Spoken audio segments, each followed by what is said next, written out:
to show something, come here in front.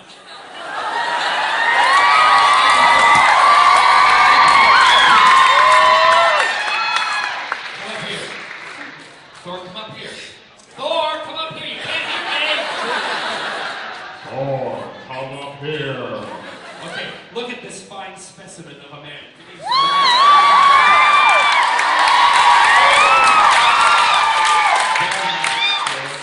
But what I want to show you, Thor has a lovely little pouch there with a zipper on it.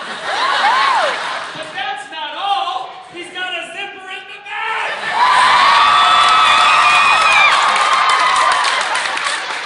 That's my kind of superhero.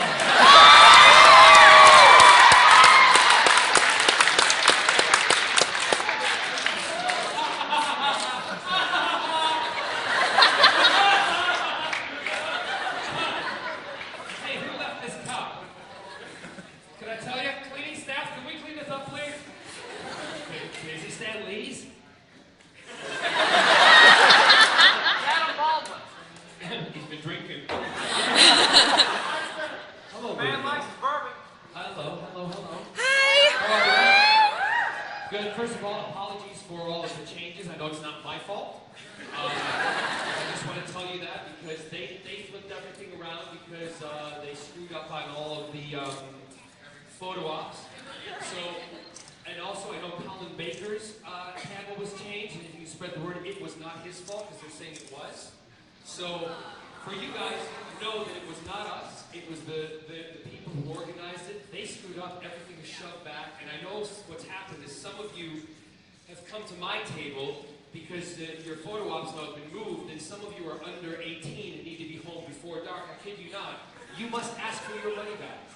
Okay? You must ask for your money back. Don't just let them keep your money. If you need to be home by a certain time, that's your parents' responsibility. If you're underage, ask for your money back. Okay? Their fault.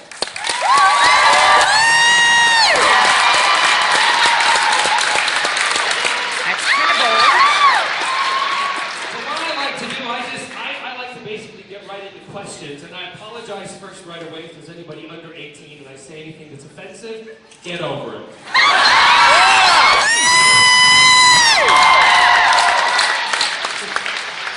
I try my best.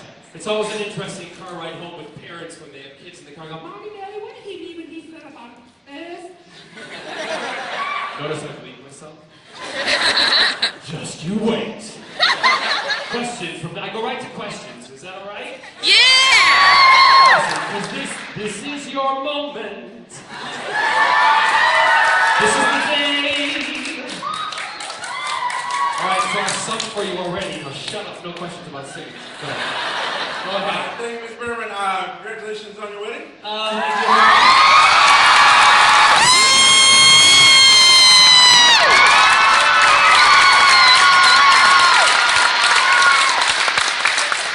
Yes, because we can. I'm a big fan of the Nerdist podcast, and you've been on there quite a few times, and I was wondering if you would mind telling the story about tying the underpants to the fence story you told. I'm going to embarrass the hell out of myself again.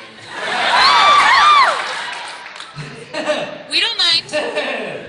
Yes, I was, Scott and I were traveling in the South, and we were, I think it was somewhere in Mississippi, and you know, there's a lot of, I think it was Mississippi, but there's levees and things like that throughout Mississippi and in Louisiana and all that kind of stuff. You know what a levee is? It's what we call here a dike, but that's something very different over here. They've all had fingers in them, but you know, it's all different.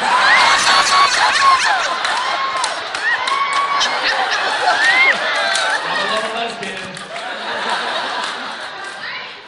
All right. And here we go. What are you doing? I got my finger in a dike. Oh, no, sorry. Anyway. You've got bad imagination. Anyway, so Scott and I were traveling, and I had the night before eaten some, paraphrasing here, eat some really, really bad food, okay? And I woke up with a very extremely upset stomach. So we're driving in the middle of nowhere, and we're driving along, I'm like, Scott, I gotta go to the bathroom. Like, right now. He's like, oh my God, where are we gonna go? I said, we're in the middle of nowhere! There's not even a Stuckey's. Stuckey's don't exist anymore. I know, but I have to myself. Really? Find someplace. And he's driving. I'm like, no, find someplace. No.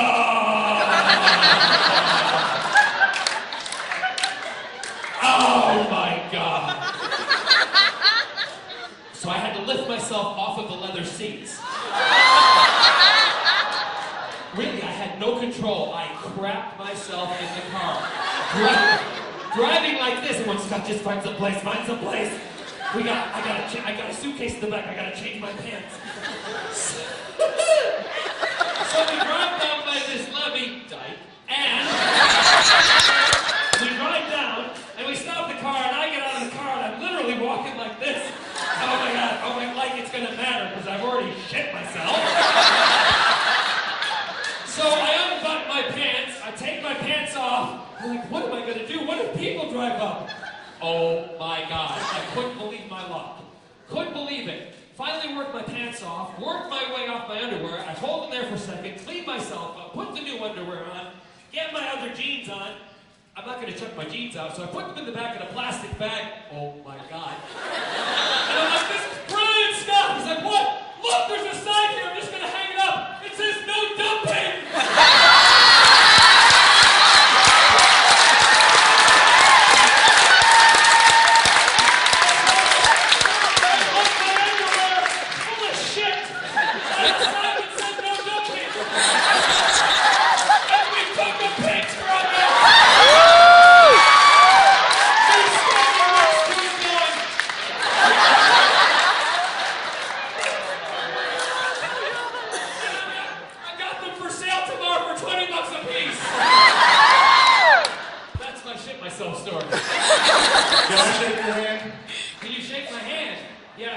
Really quickly, but not everyone's gonna want to do it.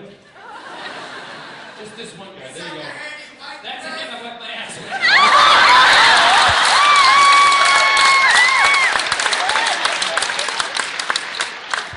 Yes. Okay, so I've heard in some interviews that you used to collect Star Wars toys in the 70s. Yes. Okay, so now you have a bust of yourself, a doll of yourself, and multiple Doctor Who and torso action figures. Yeah. So my question is, what is it like having an action figure? And second of all, do you go home and play with yourself all the time? I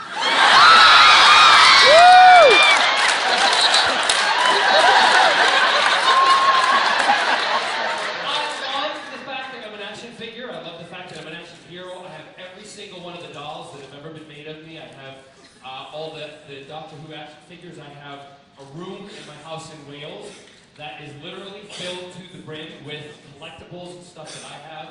I've got the original Jack Harkness squareness gun, the prop that was made for me. Plus I have the one that was made as the replica that was later made because the real one disappeared.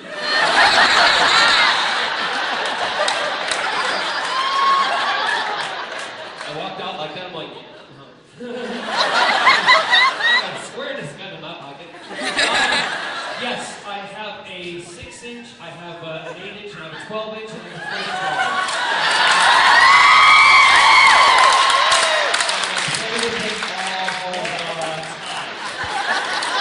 It's fully posable.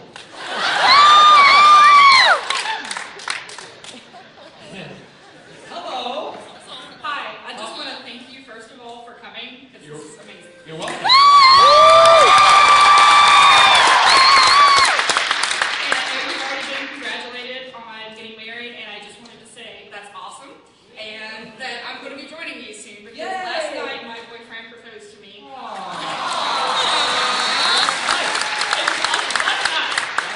Last night we got to the hotel room and he proposed. Just a little bit. Please. Just turn me up a little. Thank you.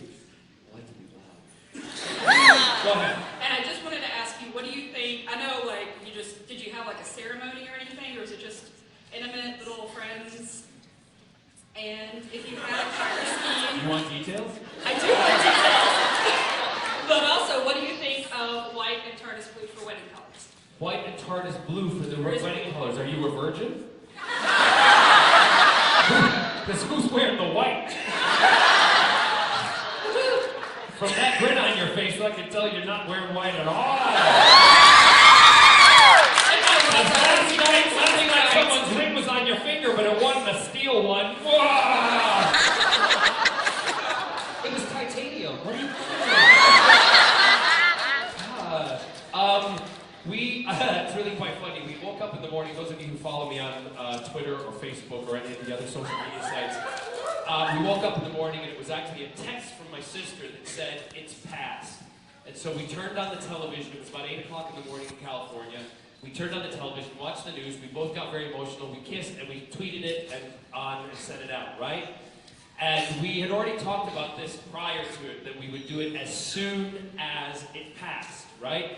Because if they didn't, if they were able to somehow backtrack on it, we wanted to have it done so we could put up the biggest fight you've ever seen in your life, right?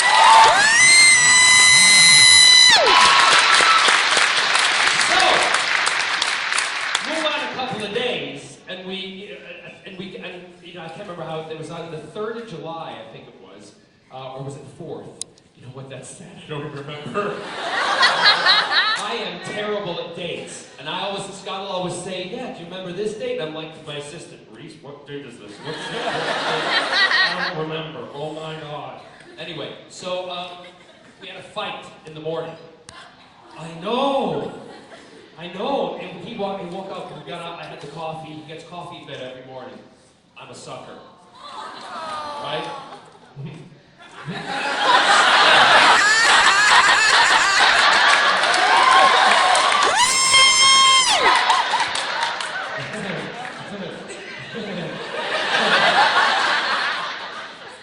So I brought him his coffee, and he sat up in bed, and he went, "So when are you going to propose to me?" I went, "What? What do you mean he proposed to you?" "I did it last time when we were in Cardiff, when we did the civil partnership." "No, you didn't." "Yes, I did." "Well, what's to say you don't get down on your knees and propose to me?" "Well, I'm not doing it because you want to do it first, and you got to prove." So it was that. And then finally I went, "Fine! We're gonna get married!"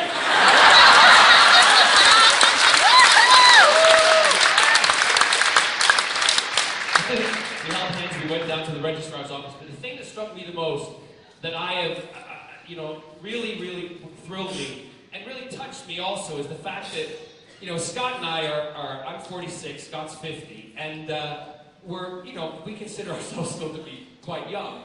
And when we got to the registrar's office in Indio, California, there was not a couple that was under 75 years old. Aww. Exactly. And we witnessed 3 of the weddings for 3 older couples, and I videotaped them and everything for them. And the guy who was 82 years old, who was the same age as my father, my parents have been married for, coming up almost for 60 years. This couple had been married together for over 44 years. Wow.